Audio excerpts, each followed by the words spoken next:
주님처럼 살 수는 없을까라는 제목으로 우리 함께 은혜를 받기를 원합니다. 이렇게 세월이 갈수록 더 성령으로 충만해져야 되겠다라고 하는 마음을 갖지만 그러지 못하는 삶이 때로는 우리를 슬프게 합니다. 삶은 더 편해지고 더 좋아지고 있는데 또 울릉도도 공항이 생긴다 그러죠, 그렇죠? 공항 생기면 급한 일 있으면 비행기 타고 나가면 어디든지 1시간 내에 우리나라는 다 갈 수가 있습니다.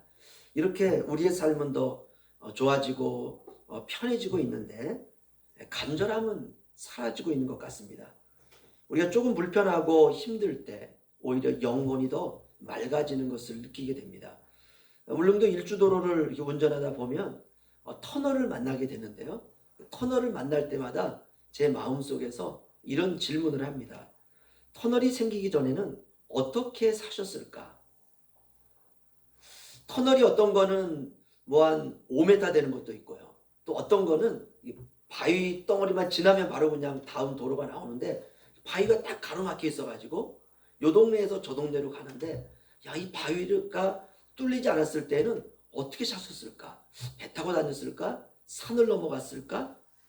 또 터널이 100m, 내수전 터널은 얼마나 깁니까? 그렇죠? 이 터널이 생기기 전에는 어떻게 사셨을까? 또 성도들은 또 어떻게 그런 상황들을 다 헤쳐나가셨을까? 병원은 어떻게 다녔을까? 그럴 때 답은 상당히 불편했겠다 이런 생각이 들었습니다.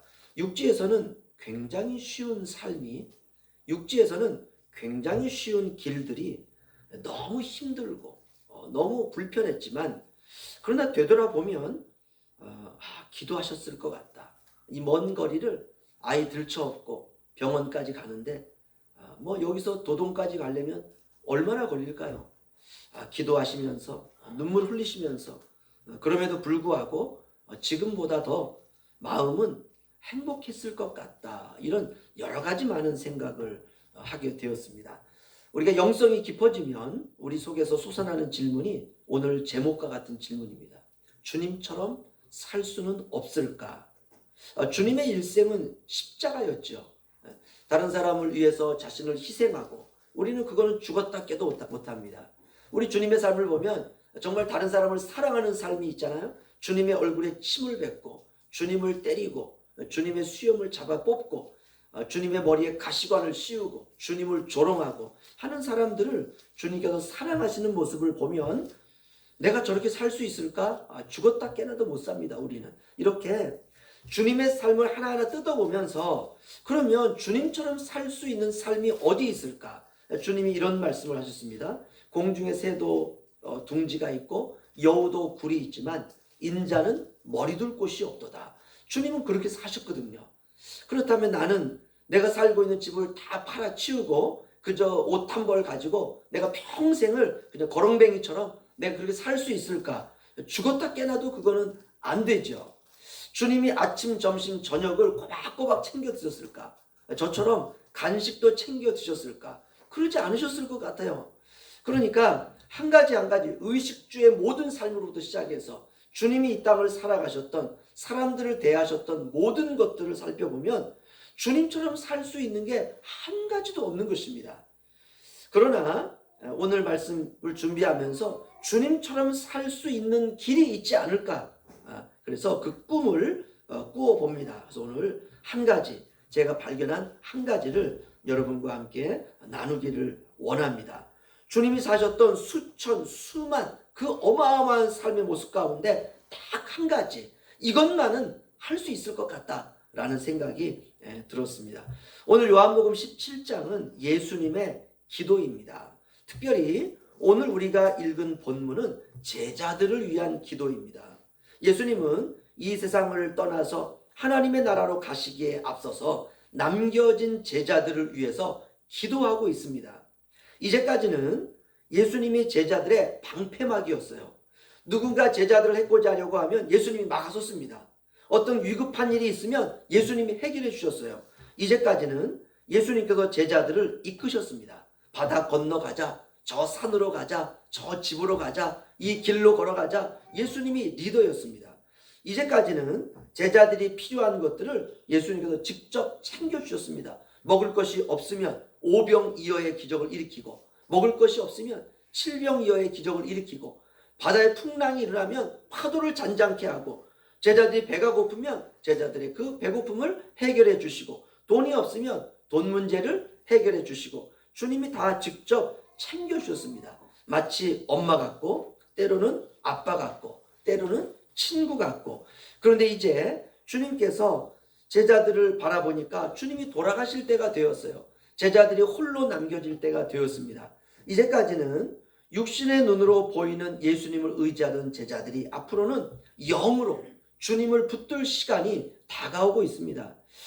그 차이는 어느 정도일까? 아마 많은 고난이 있을 겁니다. 그래서 주님은 그 제자들을 놓고 기도하고 있습니다. 저와 여러분도 서로를 위해서 늘 기도하시기를 주의 이름으로 축원합니다. 이건 할 수 있잖아요. 그렇죠? 다른 건 어려워도 원수를 사랑해라. 이건 정말 어렵단 말이에요. 근데 이건 할 수 있어요. 우리가 있는 직장에서, 가정에서, 길을 걸으면서도 기도할 수는 있습니다. 예수님은 하나님이십니다.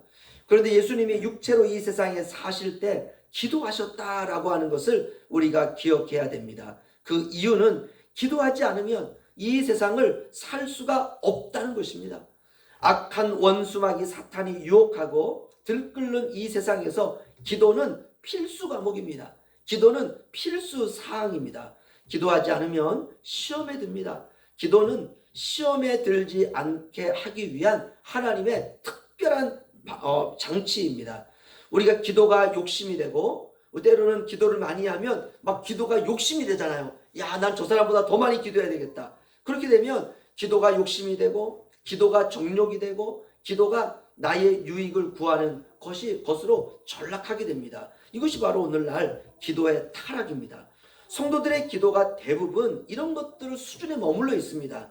저와 여러분의 기도는 이런 기도의 능선을 확보해야 돼요.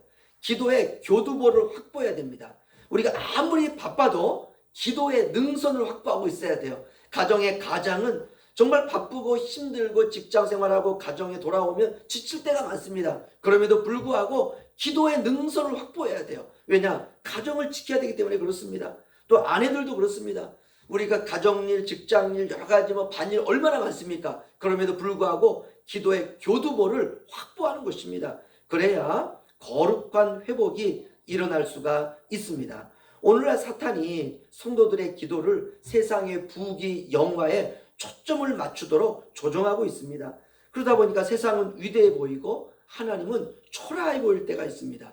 보이는 것은 영광스럽지만 보이지 아니하는 하나님의 영광은 무시하며 살아가도록 우리의 삶을 유혹하고 있습니다.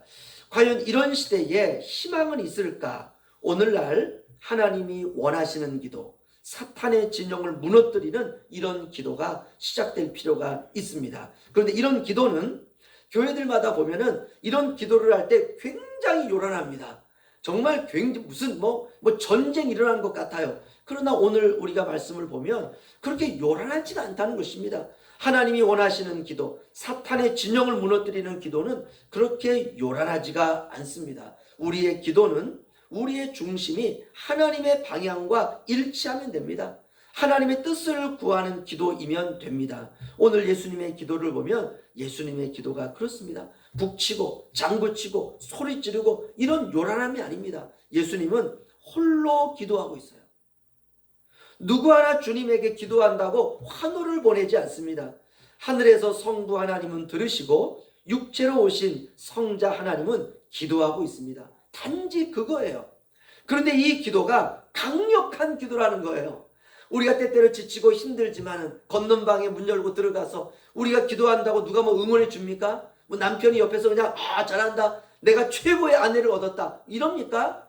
남편이 또 때로는 무릎 꿇고 기도할 때 아내가 싹 보고 야 역시 내 남편은 이럽니까? 그렇지 않습니다. 그저 홀로 외롭게 조용히 무릎 꿇는 것이에요. 그런데 그런 기도가 강력한 기도라는 것입니다. 10절 보시면요,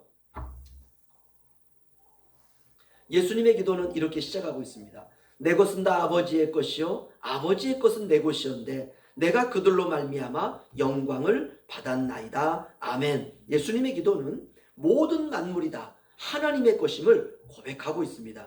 그리고 이 모든 만물이 또한 하나님께서 내게 주신 것입니다. 이렇게 고백하고 있습니다. 성도의 기도가 이래야 됩니다. 모든 것은 다 하나님 아버지의 것입니다. 그런데 저는 하나님의 자녀입니다. 하나님께서 이 모든 것 하나님 필요할 때마다 내게 주실 줄로 믿습니다. 우리가 예수님의 기도를 통해서 배우는 것입니다. 예수님도 하나님이셨지만 이 영적인 질서를 지키고 계십니다. 이것이 바로 예수님의 겸손입니다. 우리가 하나님 앞에 기도할 때 모든 것이 다 아버지의 것임을 인정하는 것입니다. 이것이 바로 핵심입니다. 그런데 우리의 기도는 때때로 그냥 기도하기 위해서 앉는 순간부터 저부터 달라고 할 때가 많아요. 하나님 이것도 주시고 저것도 주시고 성도들도 이렇게 해주시고 저렇게 해주시고 다 달라는 기도예요. 모든 것은 다 아버지의 것입니다 라고 하는 인정부터 시작해야 되는데 너무 급하니까 우리가 이 달라고 하나님 앞에 마치 갓난아이가 배고프면 마치 밥 달라고 보채듯이 우리의 기도가 보채는 기도가 너무 많습니다. 우리가 예수님을 오래 믿어도 우리의 기도가 자라지 않는 이유 중에 하나가 그렇습니다. 저도 그렇고 여러분도 그렇고 우리가 살다 보면 세상의 맛이 있잖아요. 그렇죠? 돈 쓰는 맛도 있거든요. 우리 수중에 돈이 좀 얼마 있을 때 육지에 나가면 어떻습니까? 이거 막 쓰기 시작하거든요. 돈 쓰는 맛이 있습니다. 처음에는 달콤하고 매력적이지만 그러나 이런 맛들도 결국은 사그라든다는 것입니다. 이것이 바로 세상의 맛이에요. 이제는 우리가 하늘과 맞닿는 기도를 해야 된다는 것입니다. 하늘을 움직이는 기도, 하늘에서 나의 문제가 풀리는 기도, 이제는 하늘의 나팔이 우리의 마음에 울려 퍼지는 기도, 이제는 하나님의 보좌로부터 우리의 심령 가운데 생수가 흐르는 바로 그 기도. 여러분 어떻게 해야 될까? 저 오늘 말씀을 관찰하면서 보면서 몇 가지를 보게 됩니다. 첫 번째는 주님은 옷 한 벌이 전부였습니다. 주님이 옷을 사기 위해서 백화점에 갔다 이런 얘기 없습니다. 그 당시에도 옷장수가 있지 않겠습니까? 주님은 옷 한 벌이 전부였어요. 그리고 주님은 아버지의 뜻이 전부였습니다. 이 세상에 오신 목적은 하나님 아버지의 뜻을 이루기 위해서 오셨고 그 뜻만을 따라 사셨다는 것입니다. 육체를 입으셨기 때문에 인간이 겪는 시험과 유혹의 현장 가운데 들어올 수밖에 없었습니다. 그럼에도 불구하고 예수님은 육체대로 살지 않았다는 것입니다. 때로 마귀가 다가와서 예수님을 세상의 부귀 영화로 유혹했습니다.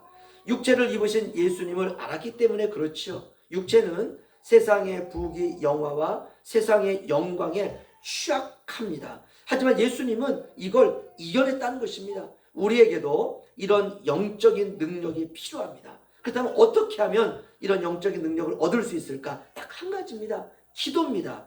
세상의 것을 의지하면 할수록 기도는 약해집니다.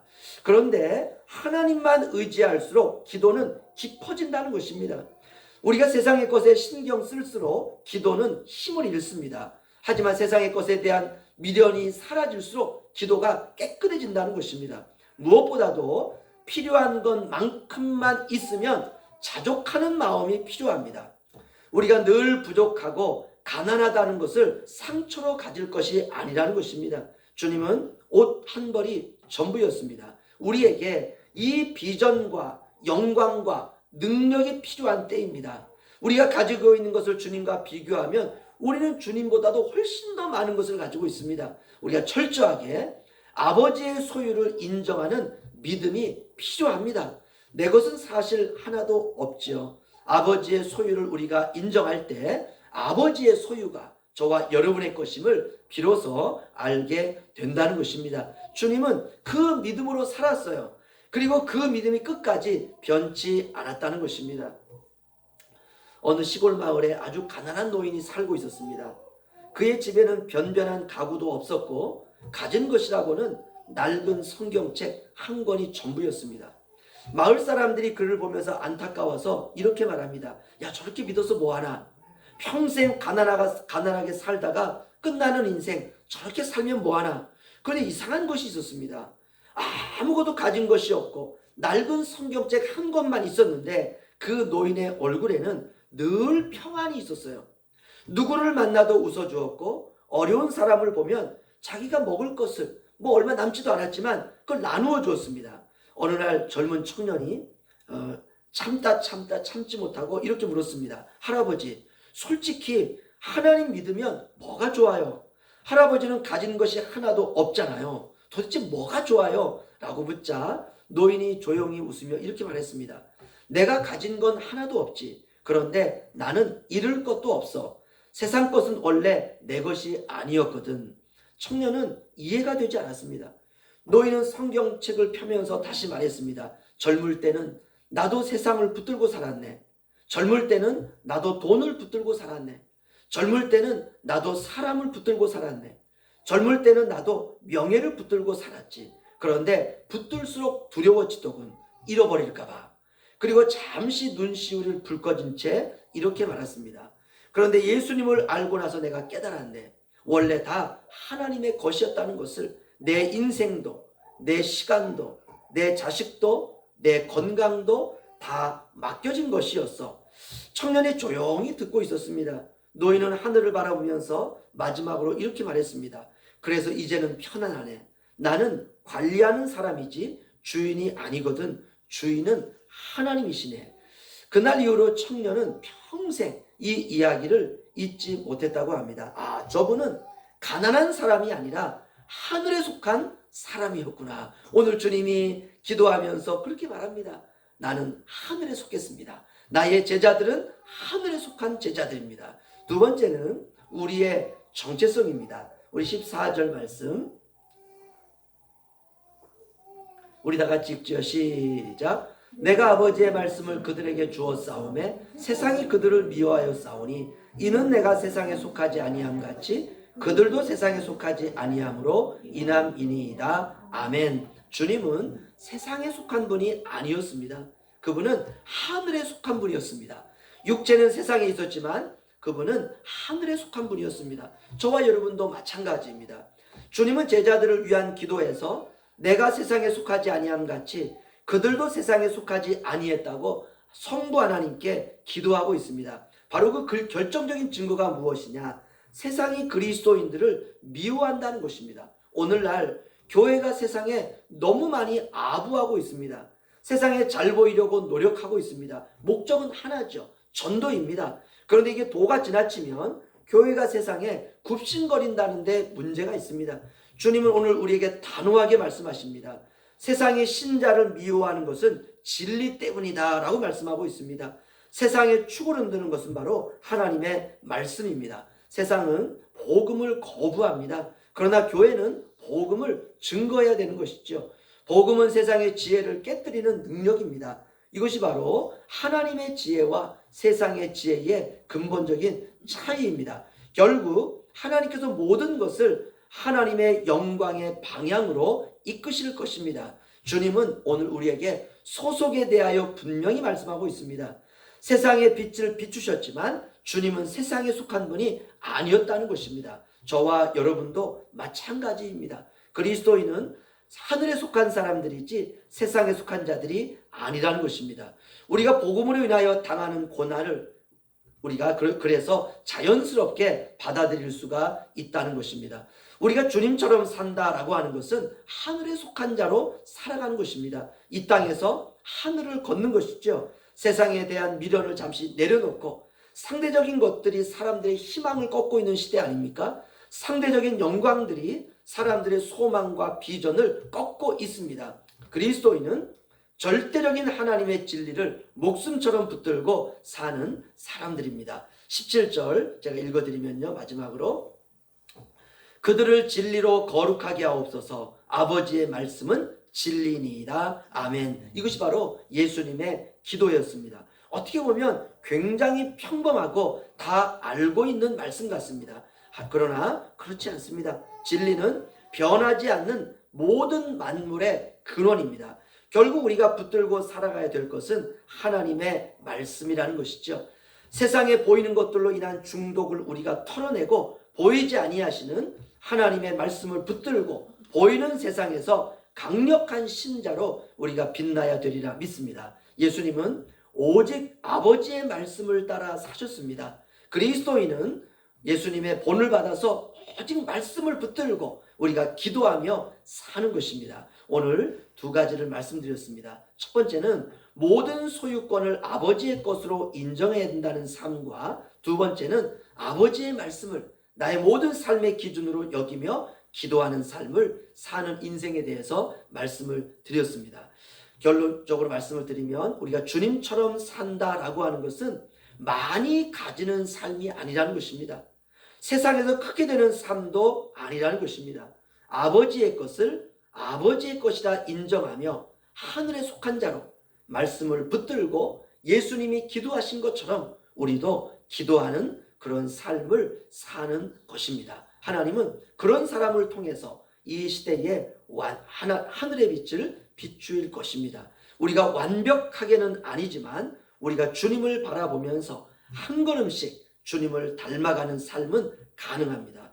점점 진리에 대한 목마름이 사라지는 세상에서 진리에 대한 목마름을 가지고 우리가 가정에서, 직장에서, 교회에서 어디서든지 우리가 하나님 앞에 작은 기도로부터 시작하는 저와 여러분 되시기를 주의 이름으로 축원합니다.